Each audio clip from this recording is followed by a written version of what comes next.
Hello friends, I welcome you all in my YouTube channel.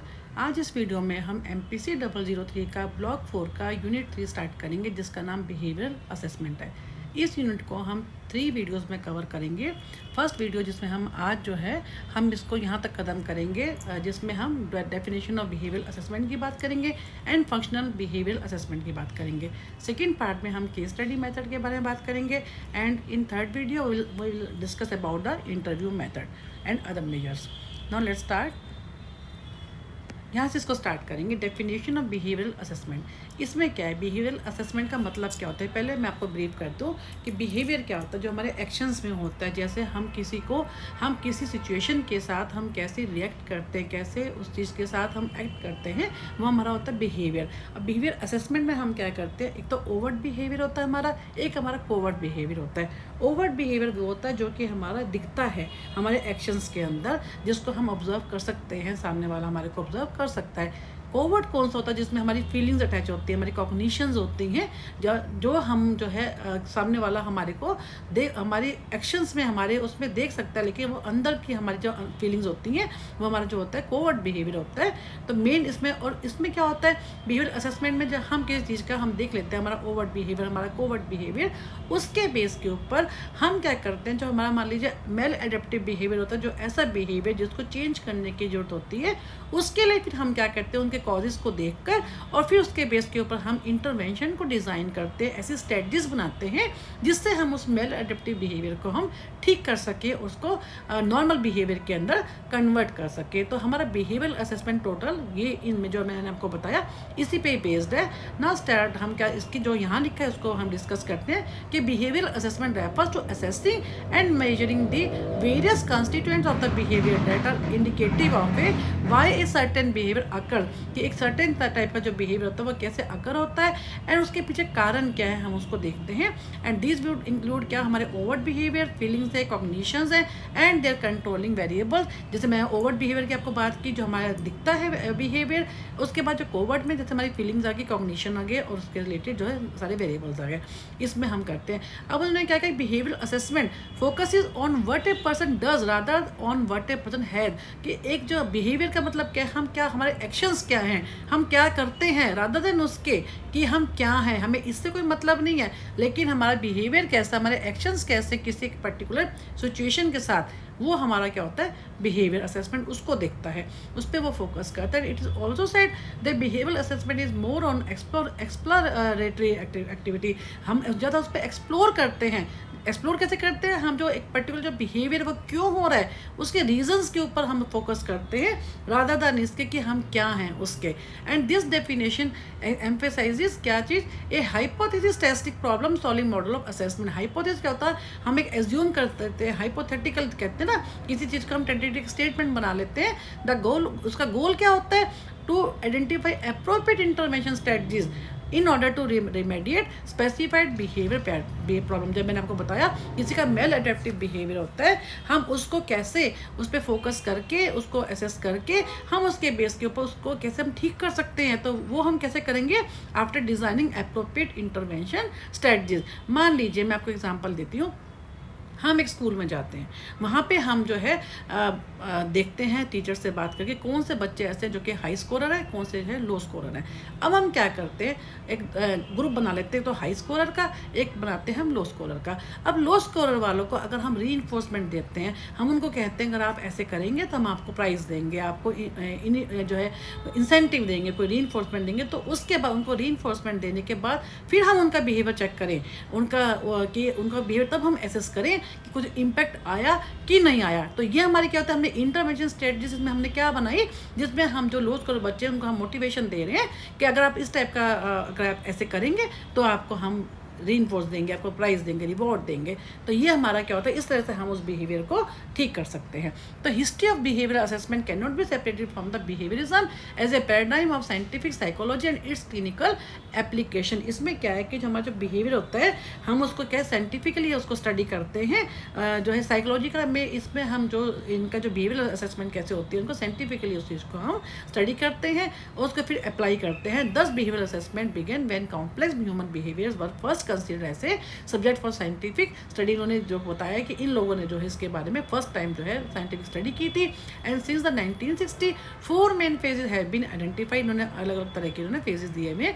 अब हम बात करते हैं कि मेन क्या है कि हम अगेन इन्होंने वही बात करी कि as for nature of the behavioural assessment it may be stated that its main goal क्या है, हैज़ बीन क्या, बिहेवियरल चेंज। जैसे मैंने आपको बात बताई कि आप कैसे जो स्टूडेंट्स का बिहेवियर ड्यू टू रीइंफोर्समेंट है, किसी भी कारण से कोई भी आप एग्जाम्पल ले सकते हैं, इसका मेल एडेप्टिव बिहेवियर है, कोई क्रिमिनल बिहेवियर है, आप कैसे कोई भी रीज़न हो सकता है उसका जो बैड बिहेवियर, जो अनडिजायरेबल बिहेवियर, उसको हम कैसे ठीक कर सकते हैं। Therefore all conceptual and methodological features emerge from the attempt to define and measure a particular behaviour problem. हम उस एक पर्टिकुलर बिहेवियर प्रॉब्लम क्यों है उसको हम डिफाइन करते हैं, उसके उसके कॉजेज क्या हैं, and controlling condition and design the best treatment, कैसे उनको सिचुएशन को, कंडीशंस को हम कंट्रोल करके, जैसे मैंने अभी आपको बताया, कोई ट्रीटमेंट जो उन पर देते हैं उसको हम डिज़ाइन करते हैं। तो उन्होंने कहा कि the following 5 traits could be consider the essence of behavioural assessment. जैसे फंक्शन एनालिसिस इन्होंने कहा, ट्रिपल रिस्पॉन्स मोड्स का, मल्टी कॉजलिटी का, इडियोग्राफिज्म का, मल्टी मेथडिज्म का, एंड एक्सपेरिमेंटल। ये मेथड इन्होंने बताया कैसे हाँ जो है ये साइंटिफिकली उस पर स्टडी करते हैं बिहेवियर चेंज के लिए। Then come to the theoretical model underline the application behavioural assessment procedure. इसमें क्या है कि theoretical underpinning of the above concept of behaviour assessment stem from the interaction. कैसे जो हम इंटरेक्शन कैसे करते हैं, जो हमारे जो पर्सन होता है, जैसे हम लोग हैं, हमारी जो खुद की जो प्रीवियस लर्निंग है उसके बेस पे, और जो हम एनवायरनमेंट के कॉन्टैक्ट में आते हैं उसमें हमारा क्या इंटरेक्शन होता है, या इसको ये भी कह सकते हैं जो हमारा बायोलॉजिकल जो होता है बिल्टअप होता है उसके बेस के ऊपर, जैसे हमारी इंटेलिजेंस हो गई, और हम जब एनवायरनमेंट के कांटेक्ट में आते हैं तो कैसे हम वो दोनों चीज़ें आपस में इंटरेक्ट करती हैं, उससे हमारा क्या होता है, हम उस चीज़ को, बिहेवियर को, वो मेन हम जो स्टडी करते हैं। The settings in which the behaviour occurs is of primary importance. The biological, जैसे मैंने बताया, जो हमारा बायोलॉजिकली जो होता है physiological functioning help the individual to adapt and respond to environment. उसी के बेस पर जो हमारा बायोलॉजिकल, जैसे मैंने आपको बताया इंटेलिजेंस, उसी के बेस के ऊपर जो हमारा इनहेरिटेड हमारे को मिलता अपने पेरेंट्स से, उसके बेस के ऊपर हम कैसे अपने एनवायरनमेंट के साथ अडेप्ट करते हैं, उसको अनुसार हम उसको रेस्पॉन्ड करते हैं। And evaluating behaviour requires assessment of the person, the setting and the interaction between two. कैसे जो हमारे खुद का जो हमारा इनबिल्ट होता है वो, और कैसे हम एनवायरनमेंट के साथ इंटरेक्ट करते हैं, दोनों मिलकर हमारा क्या बनाते हैं वो, उसके हम दोनों बिहेवियर को हम जो है इवेलुएट करते हैं। And setting in this context refers to the environmental circumstances that might be influencing the occurrence and non occurrence. उसी के कारण जो है हमारा बिहेवियर होता है किसी पर्टिकुलर सिचुएशन के लिए, उसको हम करते हैं कैसे, हम एक पर्टिकुलर जो हमारा बिहेवियर कभी अकर होता है और किसी चीज़ के लिए नहीं होता है, उन सब के बारे में एनवायरमेंटल सर्कमस्टांसेस उस पर डिपेंड करता है कि हमारा इस टाइप का बिहेवियर क्यों है। तो अब इसको करते कॉमन, ये सबसे इंपॉर्टेंट है इसके अंदर। ये क्वेश्चन बहुत ही इंपॉर्टेंट, इसमें कई बार आया हुआ है एग्जाम में, कम से कम 7-8 बार आया हुआ है लास्ट 10 ईयर्स में, जिसमें हम क्या करते हैं, डेफिनेशन पूछते हैं बिहेवियरल असेसमेंट की, और उसके अलावा क्या उसकी करेक्टरिस्टिक क्या आती हैं, ये बहुत इंपॉर्टेंट है। कई बार 10 मार्क्स वाले में आया है, तो इसको कर लेते हैं कि जो हमारा बिहेवियर असेसमेंट मेथड्स हैं उनकी क्या मेन करेक्टरिस्टिक्स है, किस एजम्पशंस को हम लेके चलते हैं। They all focus on behaviour. सबसे पहले जैसे मैंने आपको बताया कि ओवर्ट एंड कोवर्ट दोनों तरह के बिहेवियर को हम इसमें स्टडी करते हैं। ओवर्ट जो दिखता है, कोवर्ट जो हमारी फीलिंग्स से, कॉग्निशन से रिलेटेड होता है, आर मेजर्ड और evaluated as they occur in specific situation. Second, all behaviour assessment method believe in quantification. Quantification का मतलब क्या है कि हम उसको कंपेयर कर सकें बिहेवियर को। जैसे मैंने अभी आपको बताया, हम इंटरवेंशन डिज़ाइन करते हैं, रीइंफोर्समेंट देते हैं, तो हाई स्कोरर और लो स्कोरर हम दोनों को, फिर हम उनको जो हमने इंटरवेंशन जनरेट की है, उनको उन पर अप्लाई की है, हम देख सके कि उनका कंपेयर कर सके कि उन पर कितना इम्पैक्ट आया। तो behaviour is quantified so as to allow for reliable comparison across time and person to follow for the communication between person, and this leads to greater objectivity of the information. जो उनमें उतना ही वो जो है सही रहेगा, उतना ही वो ऑब्जेक्टिव आएगा। फिर है all the behavioural assessment method are use trained impartial observer. ये जो बिहेवियरल असेसमेंट होती है, ये क्या होती है, रेड्यूस बायस को कम करने के लिए हम जो है ट्रेंड ऑब्जर्वर के साथ उसको यूज़ करते हैं, क्योंकि ऑब्जर्वेशन मेथड ही हमने पढ़े। जैसे ऑब्जर्वेशन, चाहे वो ऑब्जर्व कर रहे हैं, चाहे वो सिचुएशन को हम जनरेट करके खुद बनाकर, जैसे हमने रोल प्ले की बात की थी उसमें जो है अपनी प्रीवियस वीडियो में, तो उस टाइप की सिचुएशन को चाहे हम लैब में करें चाहे नेचुरल सेटिंग में करें, तो उसके लिए क्या होता है, हमें ट्रेंड और इम्पार्शियल ऑब्जर्वर की जरूरत होती है, तभी जो हमारा जो होता है ये करेंगे, बिहेवियरल असेसमेंट जो है वो ऑब्जेक्टिविटी आती है उसके अंदर। Observers are trained in the use of the various measurement techniques of behavioural assessment, recording of the same and collecting information in objective manner. उसके अंदर जो है जब तक कोई ट्रेन नहीं होगा ऑब्जर्वर, तब तक जो है या उसमें सब्जेक्टिव नहीं होगा। जितना ज़्यादा वो ऑब्जेक्टिविटी पे फोकस करेगा, अपने खुद के जो है दिमाग नहीं लगाएगा, अपना खुद का जो है उसके अंदर नहीं डालेगा सब्जेक्टिविटी, तभी हमारे जो रिजल्ट होंगे वो सही होंगे, उनमें कंसिस्टेंसी आएगी। All of them use empirically validated method. Empirically कौन से होते हैं? ऐसे जो है रिजल्ट जिनको हम जो है साइंटिफिकली उसको प्रूव कर सके, तो उनमें कंसिस्टेंसी होगी। तो क्या होता है उसके कारण जो होता है उनको एम्पेरिकली उसको आगे हम जो है उसको जब जी मैं उसको हम फिर से एम्पेरिकली उसको प्रूव कर सकें। All of them recognise errors and try to counteract the errors or minimize errors to the extent possible using statistical method। जो errors आती हैं, मान लीजिए कोई इसमें subjectivity bias आ भी जाती है, तो उनको हम कैसे देख सकते हैं? अपनी जो ऐसे appropriate जो statistical methods हैं उनको यूज़ करके जो है, जैसे हम आप देखेंगे अल्फ़ा बीटा पे MPC 006 में किया भी होगा।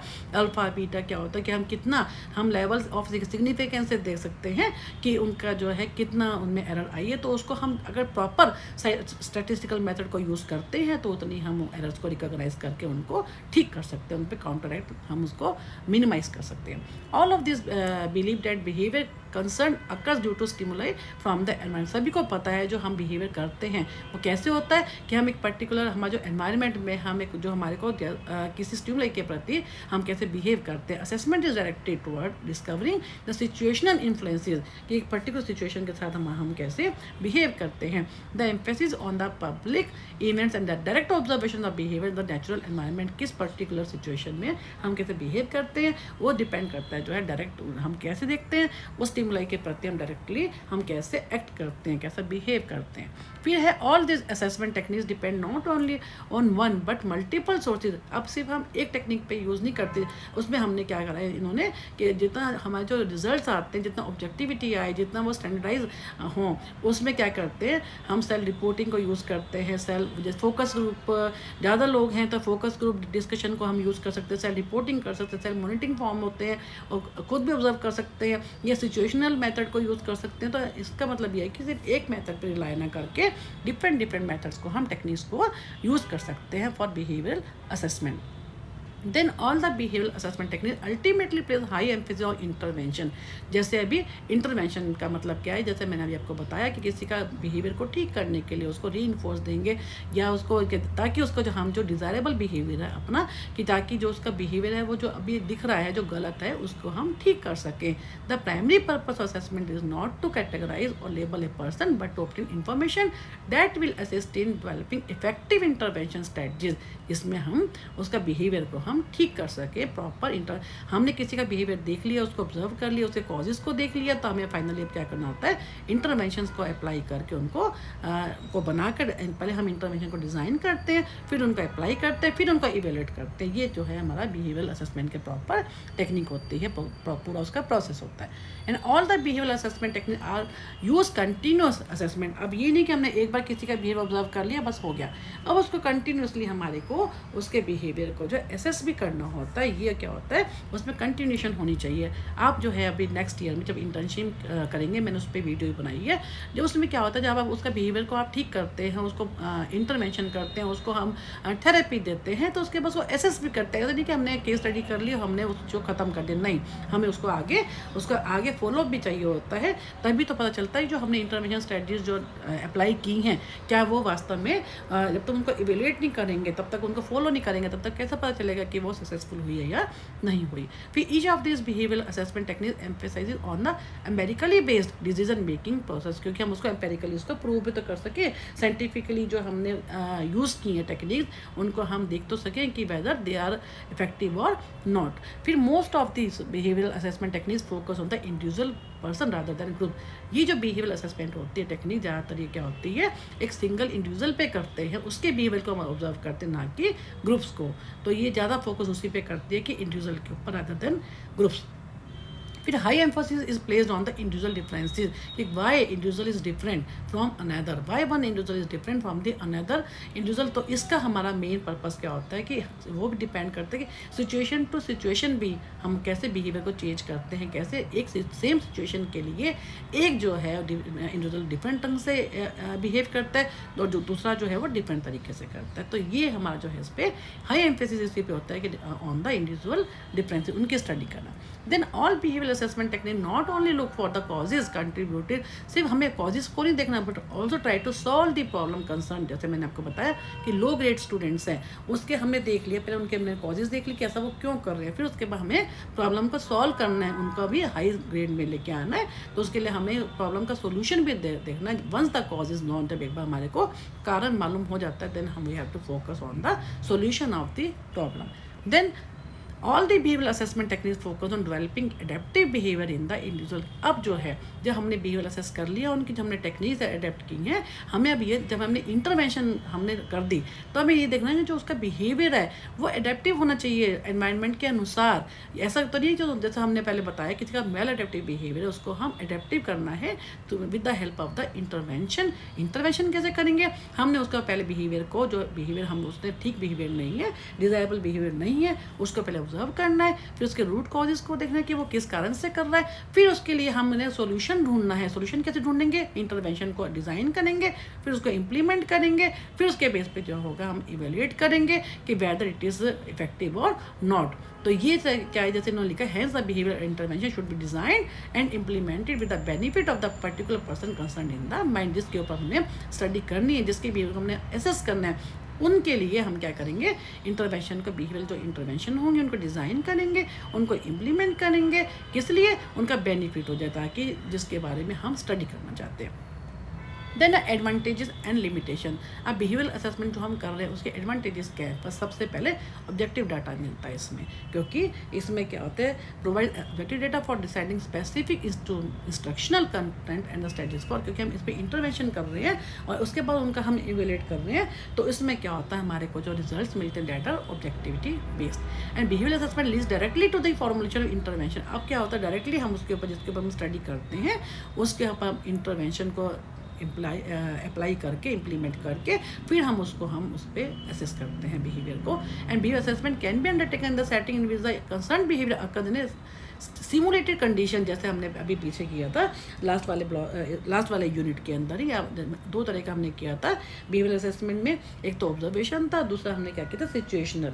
सिचुएशन में हमने क्या किया था, उस टाइप की सिचुएशन को क्रिएट करके, जैसे रोल प्ले को हम कर सकते हैं, या जैसे मैंने आपको एग्जाम्पल लिया था लास्ट वीडियो में कि हम कैसे कोई कहता कि मुझे लीडर बनना है, तो हम पहले हम देखते हैं उसको, जैसे उस टाइप का एक सिचुएशन को क्रिएट करके कि हम उसको ऑब्जर्व करते हैं कि वेदर ही और शी इज़ फिट और नॉट। तो इस टाइप का क्या होता है, हमें आर्टिफिशियल सिचुएशन को क्रिएट करके देन नेचुरल सेटिंग में फिर उनके बिहेवियर को हम असेस करते हैं। फिर behaviour assessment is tailored to the unique characteristic of the referred person and the targeted. अब उसको कैसे वो एक इंडिविजुअल जो है वो कैसे दूसरे से अलग है, उस टाइप का हम उसका बिहेवियर को हम जो देखना चाहते हैं उसको देखते हैं, और उसका जो किस एनवायरनमेंट में वो ऐसा बिहेवियर कर रहा है। कई बार कोई इंडिविजुअल क्या होता है, एक सिचुएशन में ठीक करता है, दूसरे में वो अलग ढंग से बिहेव करता है। कोई इंडिविजुअल का शाई नेचर का है, वो एक हो सकता है वो किसी पार्टी में जाता है तब वो शाई नेचर का हो जाता है, लेकिन जब अपने फ्रेंड्स के साथ होता है तो वो डिफरेंट ढंग से बिहेव करता है। तो जो हमारा टारगेटिंग एनवायरनमेंट है, हमें उस पर फोकस करके उसमें उसका बिहेवियर को देख कर उसको ठीक करना है। फिर आते हैं continuity of behaviour assessment facilitate determine the progress and evolution of. जब हमने जो इंटरवेंशन अप्लाई की है उसके प्रोग्रेस देखनी है, फिर बाद में जो उसका आउटकम क्या आया है, कि उनका बिहेवियर ठीक भी हुआ है कि नहीं, उनको असेस करना है, उनको इवेल्युएट करना है। फिर behaviour assessment has such variety of technique that these help in the multi का मतलब क्या है, जिसमें अलग अलग टेक्निक्स को यूज, जैसे हमने बताया FGD को, फोकस ग्रुप को हम डिस्कशन कर सकते हैं, केस स्टडीज़ को कर सकते हैं, या कोई इनसे कोई सेल्फ जो इन्वेंट्री को यूज़ कर सकते हैं। तो डिफरेंट टेक्निक्स को हम यूज़ करके उनका जो है एसेस कर सकते हैं डिफरेंट पार्ट्स में। जैसे हमने कहा कॉग्निशन को हमें देखना, ओवर्ट को भी देखना है, कोवर्ट को भी देखना है, इस तरीके से। And most behaviour assessment technique can be implemented by anyone with sufficient training and do not require advance degree. Simple उनको जो ऑब्जर्वर है जो इसको यूज़ कर रहा है टेक्निक को, उनको सिंपल एक टेक्निक को ट्रेनिंग दे दी और जो जितना उसको चाहिए इस चीज़ के लिए बिहेवियर असेसमेंट के लिए, ना कि उसको कोई हाई फाई डिग्री की ज़रूरत होती है। अब इसकी लिमिटेशंस क्या है?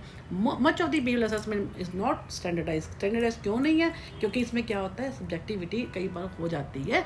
जो ऑब्जर्वर होता है वो अपनी ओर से खुद भी अपने जो है जजमेंटल हो जाता है, तो इसलिए क्या होता है स्टैंडर्डाइज वो कम हो जाता है। जो रिजल्ट होते कई बार उसमें ऑब्जेक्टिविटी नहीं रहती या प्रॉपर इंस्ट्रक्शन फॉलो नहीं होती, क्योंकि आप ऑब्जर्व कर रहे हो ना, तो सब्जेक्ट को तो पता ही नहीं होता कि उसके ऊपर जो है हम ऑब्जर्व कर रहे हैं। तो इस कारण से क्या होता है कि जो सब्जेक्टिविटी होगा, क्योंकि प्रॉपर जो स्टैंडर्डाइज का मतलब क्या होता है, जो इंस्ट्रक्शन प्रॉपर जो है वो फॉलो हम नहीं कर पाते, होती ही नहीं है इसके अंदर कोई प्रॉपर इंस्ट्रक्शन, क्योंकि सब्जेक्ट्स को पता ही नहीं होता कि उसमें उनके ऊपर स्टडी हो रही है। And differing levels of specification of the concern behaviour may result in the inconsistent जो है डाटा। इसमें क्या होता है, डिफरेंट लेवल स्पेसिफिकेशन कंसर्न, क्योंकि डिफरेंट तरह का जो है बिहेवियर है, जो हम जिस बिहेवियर को देख रहे हैं उसके अलग तरह से, जैसे मैंने बताया कोई किसी सिचुएशन में कैसे करता है, कोई किसी में करता है कैसे करता है, तो इसमें इस पर क्या होता है जो डाटा हमको मिलता है वो इनकन्सिस्टेंट हो जाता है। तो नैरो डेफिनेशन ऑफ बिहेवियर में result in less consistency in behaviour observation. जो हम बिहेवियर उसको ऑब्जर्व कर रहे हैं, तो कई बार क्या होता है हम बिहेवियर की जो डेफिनेशन जो है हमारे को यहाँ पे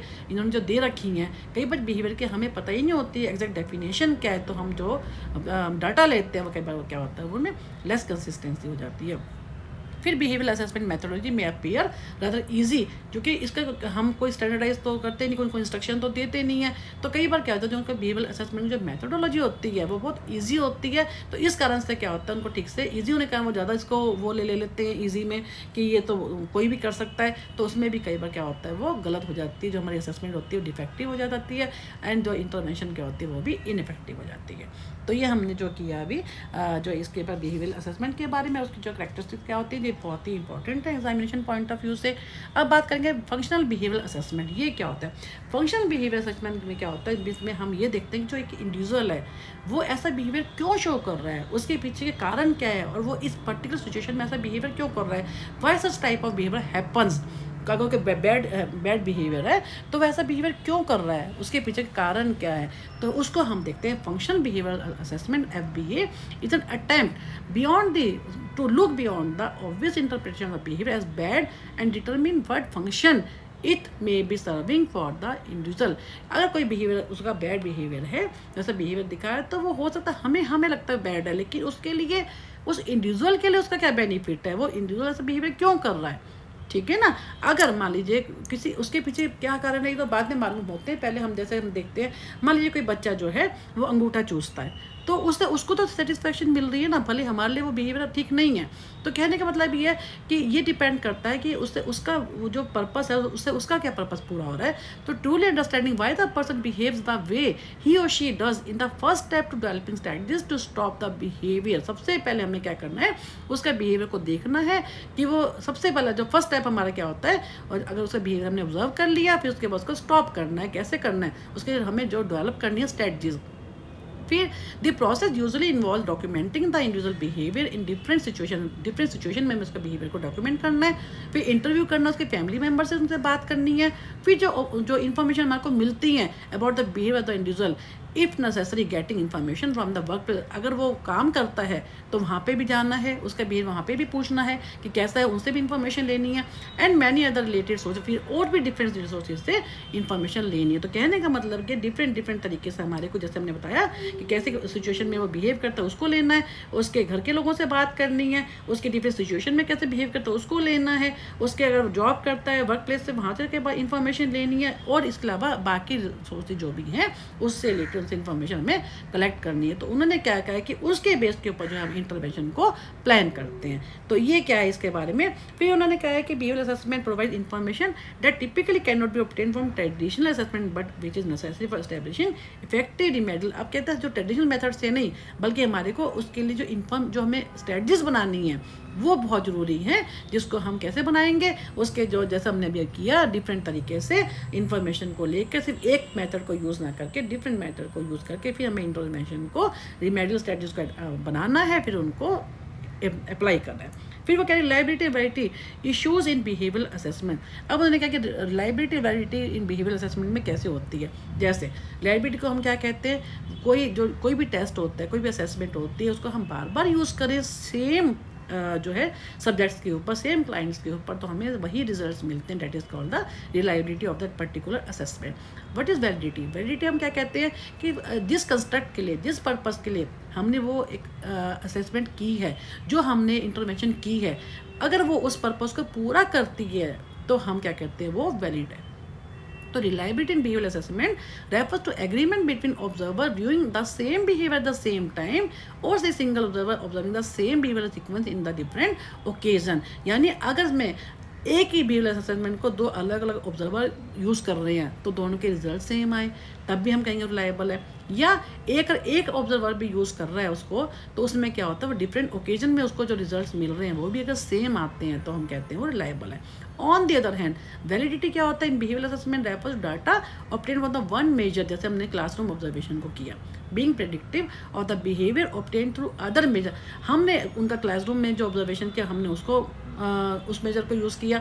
इसके अलावा जो क्लासरूम अचीवमेंट है, स्कोर्स और टीचर रेटिंग, उनको भी हमने दोनों का मैच किया, जो हमारी ऑब्जर्वेशन थी बच्चों के लिए और जो हमारा जो है जो टीचर ने रेटिंग की, जो अचीवमेंट स्कोर थे, उनको मैच किया। तो क्या होगा, वो अगर वो मैच करते हैं देन क्या हम क्या कहते हैं, वो वैलिड है। तो ये क्या है हमारा रिलायबिलिटी एंड वैलिडिटी को लेकर।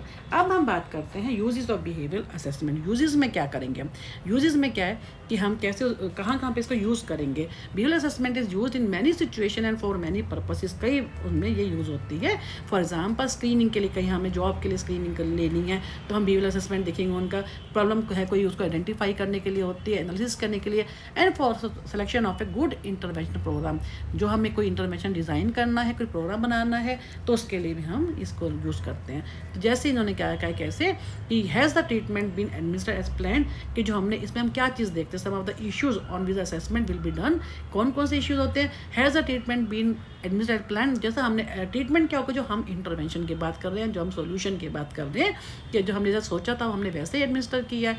Have changes in behaviour been monitored and documented, जो हमारे जो चेंजेस हमने किए हैं, जो हमने जो लागू की है, जो इंटरवेंशन हमने अप्लाई की है सब्जेक्ट्स के ऊपर, क्या उसका बिहेवियर में कुछ चेंजेस आए हैं, और अगर चेंजेस आए कि हमने उनको मॉनिटर किया, कोई डॉक्यूमेंटेड हैं वो। फिर उसके बाद जो चेंज हुआ है वो जो हमने उसके बाद क्या है कि वो जो चेंजेस आए हैं क्या वो हमारी ही ट्रीटमेंट कर रहे हैं, उनमें अपने आप भी आ गए हैं, ये भी हमें नोट करना है। फिर have treatment cost been assessed, जो हमने जो इम्प्लीमेंट किया है, जो इंटरवेंशन इम्प्लीमेंट किया, सोल्यूशन किया, ट्रीटमेंट किया है, उसके हमारी जो कॉस्ट क्या आई थी, सब चीज़ों को हमें चारों तरफ से उसको देखना पड़ता है। जो हमने उसका जो इम्पैक्ट आया है, वो जो हमने जो इंटरवेंशन अप्लाई की है, इम्प्लीमेंट की है, क्या वो कॉस्ट इफेक्टिव है, उसको हमें देखना है। फिर has a decision made about modifying the treatment or maintaining treatment gains if desired outcome have been achieved। अब उन्होंने कहा कि अगर हमारे को जो हमने आउटकम हमारे को मिल गया है, जो हमेशा हम चाहते थे, तो वो उसके ऊपर हमें देखना है कि वो क्या जो हमने उनको इम्प्लीमेंट किया है, तो क्या वो ट्रीटमेंट से फ़ायदा हुआ भी है कि नहीं हुआ है, जो अपने डिज़ायर आउटकम था वो हमें अचीव भी हमने किया है या नहीं किया। अब ये होता है टाइप्स में क्या होता है कि किस टाइप की बिहेवियरल असेसमेंट होती है। फर्स्ट है डायरेक्ट असेसमेंट। इसमें क्या होता है, the recording of behaviour is done as it occurs in the situation. उसी समय जिस सिचुएशन में हम देखना चाहते हैं उसी में उनको डायरेक्टली असेस कर लें उनको। Second analogue assessment. इसमें क्या होता है कि हम सिचुएशन को बनाकर फिर उनका, जैसे हमने रोल प्ले की बात करी, जैसे मैंने आपको लास्ट वीडियो के अंदर एक जो है पॉलिटिकल का मैंने बताया था, कोई बनना चाहता है तो उसके हम उस टाइप की सिचुएशन को बनाएं, और उस जो आर्टिफिशियल सिचुएशन होती है नेचुरल सेटिंग में होती है, और फिर उसके बिहेवियर को हम असेस करें। फिर इनडायरेक्ट में क्या होता है कि here the behaviour is not observe but inferred through the retrospective. Retrospective क्या होता है, उसकी पास्ट में जाकर कोई पहले किसी ने उस टाइप का कोई स्टडी हुई है या उस टाइप का उसका पिछले में जाकर, उसके बैक जाकर जो पास में जो हुआ है उसी के बेस पे जो है इस समय उस चीज़ को उसमें जाकर उसका बिहेवियर को देखना है कि उसने पहले ही सिचुएशन में कैसे बिहेव किया था, तो हम उसको देखें कि उसने अब भी वो ऐसे ही करेगा, इस टाइप के करना। जैसे मान लीजिए कोई शाई नेचर का है, हमने देखा कि कोई पार्टी का इन्विटेशन है, हम उसको देखें कि उसने पहले क्या वो गया था उस पार्टी में, उसके बेस पे हम इस बार उसको बिहेवियर को एसेस करें, इस बार वो उस पार्टी में जाएगा या नहीं जाएगा। Then idiographic. इसमें क्या होता है, इडियोग्राफी के अंदर पर जिसके क्या होता है बिहेवियर की जो करेक्टरिस्टिक होती है उसके बेस पे हम देखते हैं, जो एक इंडिविजुअल जो एक पर्टिकुलर जो करेक्टरिस्टिक है उसके base. For example let us say child with a disorder called ADHD का जो डिसऑर्डर है उसके बेस पे हम कहेंगे उसकी ये करेक्टरिस्टिक है, इसका मतलब उसका बिहेवियर जो है ऐसा रहेगा। कोई मान लीजिए कोई ऑटिज्म का बच्चा है, हम देखें कि इसमें ये ऑटिज्म का केस है तो इसमें ये चीज़ें हमारे को देखने को मिलेंगी, तो उसका जो बिहेवियर एसेस करेंगे तो हमें पता होंगी, ये सब जो है करेक्टरिस्टिक्स उसकी इस टाइप की होंगी। Then come to contextual. Contextual में क्या होता है कि उसका जो बिहेवियर है वो किसी जो एक पर्टिकुलर एनवायरनमेंट में कैसा है, जिसके फिर उसके हम कॉजेज़ को देखते हैं कि हम उसके फोकस करते हैं उस चीज़ के ऊपर कि अब उसको हम किस टाइप का मेथड देंगे, किस कंटेक्स्ट में उसका बिहेवियर किस टाइप का है, उसके हिसाब से हम उसको फिर एसेस करते हैं। हैव ए मेन टूल, कौन सा टूल यूज़ करते हैं उसके लिए बिहेवियर असेसमेंट के लिए। Behaviour problem were to be defined through the triple response mode, जिसमें हम क्या करते हैं ऐसे उस टूल जो हम जब उसका असेस करते हैं तो मोटर यानी फाइन मोटर स्किल है, ग्रॉस मोटर स्किल जिसमें हम फिजिकल एक्टिविटीज़ को असेस करते हैं, कॉग्निटिव जिसमें हम उसकी जो है कॉग्निशन को देखते हैं, फिर फिजियोलॉजिकल को हम देखते हैं। तो इस टाइप से है डिफरेंट तरीके से क्या क्या कारण है इन सब चीज़ों में उनको हम असेस करते हैं। Multi causality were to be accepted. For example a person depression should be defined through, अगर हम किसी पर्सन का हमें कॉग्निशन उसको डिप्रेशन को देखना है तो हम पहले क्या करेंगे उसकी कॉग्निशन को देखेंगे, कैसे फीलिंग ऑफ लॉनलीनेस क्या है, उसकी अटेंशन क्या है, कंसंट्रेशन प्रॉब्लम है, इन सबको देखेंगे। ये क्या हो गया उसके डिप्रेशन के केस के अंदर कॉग्निशन। फिर बात करते हैं उसके फिजियोलॉजिकल में उसको स्लीप डिस्टर्बेंस, क्या वो ठीक से सोता है या नहीं सोता, उसको हम चेक करेंगे। फिर मोटर में क्या उसकी फिजिकल एक्टिविटीज़ क्या है, उस टाइप के बिहेवियर्स को हम देखेंगे। बहुत अच्छा एग्जांपल है ये। इस तरह से हम जब बिहेवियर की प्रॉब्लम होती है उनको हम कैसे असेस करते हैं। डिप्रेशन का केस बहुत अच्छा इन्होंने दिया है, जिसमें कॉग्निशन भी देख लिया हमने, फिजियोलॉजिकल भी देख लिया, नींद आती है उसको नहीं आती, और मोटर को भी देख लिया कि उसकी जो फिजिकल एक्टिविटी क्या है। इस टाइप से हम क्या करते हैं जो है प्रॉब्लम को हम देखते हैं। तो इन्होंने वही कहा कि since behaviour problem should be describe through the triple response mode, जिसमें कॉग्निशन भी आ गया, फिजियोलॉजिकल मोड्स भी आ गया, अदर मोड्स भी आ गया। Then observation of overt behaviour and overt behaviour other informants should be consider. बाकी सब चीज़ों को भी ओवर्ट बिहेवियर हमने ये तीन तो ले लिया, कॉग्निशन को ले लिया, फिजियोलॉजी को ले लिया, एंड हमने जो उनके कॉग्निशन को ले लिया, मोटर स्किल्स को ले लिया, फिजियोलॉजी को। इसके अलावा हमने और क्या देखना है, उनके ओवर्ट बिहेवियर को भी देखना है, ओवर्ट बिहेवियर, इन सब चीज़ों को मिला के हमारी जो है बिहेवियर असेसमेंट हो सकती है। तो behaviour assessment provides a basis for behaviour change and behaviour change requires treatment. ये सबसे जिस्ट इस चीज़ का है बिहेवियर असेसमेंट का, कि इसमें क्या होता है, पहले बिहेवियर चेंज का हमें बेसिस मिलता है, फिर हम बिहेवियर चेंज को ट्रीटमेंट चाहिए होता है, उसको हम कौन सा ट्रीटमेंट चाहिए, फिर ट्रीटमेंट में एक्सपेरिमेंटल मैनिपुलेशन एंड इवोल्यूशन, फिर हम जो ट्रीटमेंट को अप्लाई कर दिया, फिर हमने को इवेलेट किया है, जो उसका जिस कारण से हमने वो बिहेवियर को हमने इम्प्लीमेंट किया है, तो उसको इवेलेट करते कि वेदर जो है वो बेनिफिशियल हुई है या नहीं हुई। फिर उन्होंने क्या है process of behaviour change assessment treatment and evolution. ये भी वही चीज़ है कि फर्स्ट स्टेप क्या है कि जो है नंबर पे फर्स्ट स्टेप क्या होता है, to make an assessment as to why behaviour occurs as, कि जो ऐसा बिहेवियर है वो क्यों हुआ है। तो फर्स्ट स्टेप ये होता है। One the assessment is made, अब क्या होगा जब मालूम हो गया द कॉज, अब उसके कारण को देखना, कारण हमने देख लिया, कारण को मालूम हो गया, उसके बाद क्या one can formulate the treatment intervention. अब हमारे को हमने पहले बिहेवियर को असेस कर लिया उसको, उसके बाद हमने जो है ट्रीटमेंट को फॉर्मुलेट किया कि ट्रीटमेंट इंटरवेंशन में कौन सी देनी है, फिर evaluate as to whether the intervention brought about the desired change और नॉट। ये हमारा तीन स्टेप के अंदर हमारा क्या है, पहले हमने उसका बिहेवियर को ऑब्जर्व करना है और उसके बेस पे देखना है कि उसको कौन सा जो है देना। फर्स्ट स्टेप क्या है, सबसे पहले असेसमेंट करना कि ऐसा बिहेवियर क्यों होता है, उसके कॉजेज मालूम हो जाते हैं, उसके हम जो ट्रीटमेंट को फॉर्मुलेट करते हैं उसको इम्प्लीमेंट करते हैं। ये हो गया हमारा सेकंड स्टेप। थर्ड स्टेप पे हम क्या करते हैं, जो इंटरवेंशन हमने जो की उससे क्या जो डिजायर्ड चेंज आया या नहीं आया, ये हमारा all about the behavioural change है। इसका प्रोसेस क्या होता है, assessment, then treatment and then evaluation. तो इस वीडियो को हम यहीं पे ख़त्म करते हैं फर्स्ट पार्ट को। सेकेंड वीडियो में हम केस स्टडी मेथड ऑलरेडी हमने किया भी हुआ है और इसको डिटेल में पढ़ लेंगे, बहुत इंटरेस्टिंग है आपको ये, बल्कि ये कर लेंगे। और अगर फिर भी आपको और भी समझना है तो मेरी इंटर्नशिप की वीडियो है MPCE 025 की, आप उसको देखेंगे, क्योंकि आपको इंटर्नशिप आगे नेक्स्ट ईयर करनी है, चाहे वो क्लिनिकल में है चाहे वो काउंसलिंग में है, तो आप उसको देखेंगे तो आपको केस स्टडी आपको तब भी लिखनी है, तो और अच्छे से आप जो है कर पाएंगे। तो इस वीडियो को हम नेक्स्ट जो है सेकेंड वीडियो में कवर करेंगे केस स्टडी मेथड को। और आपको मैं सबको थैंक यू करना चाहती हूँ कि बहुत अच्छे से आप मेरे चैनल को सब्सक्राइब एंड शेयर कर रहे हैं, इससे मुझे भी मोटिवेशन मिल रही है। और आप अपने कमेंट्स लिखिए, आपको कोई पर्टिकुलर वीडियो पहले चाहिए तो मैं आपके लिए वो वीडियो भी पहले बना दूँगी। And thanks for keep in touch with me. और